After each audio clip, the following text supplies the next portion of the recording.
শেখ আব্দুল হক মুহাদ্দিসে দেহলভী রহমতুল্লাহি আলাইহি উনি ওয়া আনতা হিল্লুম বিহাদাল বালাদ এই আয়াত থেকে উনি বের করেছেন, যেহেতু রাসূল পাক সাল্লাল্লাহু আলাইহি ওয়াসাল্লাম যখন মক্কা ছিলেন তখন মক্কা দামি ছিল।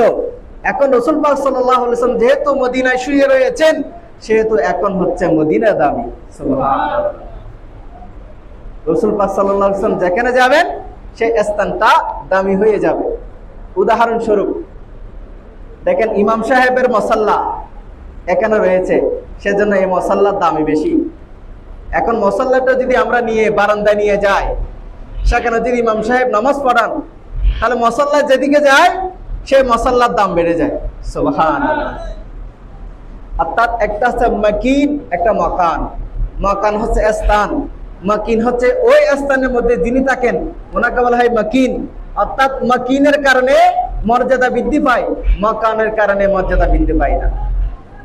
যেহেতু রাসূল পাক সাল্লাল্লাহু আলাইহি ওয়াসাল্লাম যেদিকে যাবেন সেদিকে সেটা উত্তম হয়ে যায়।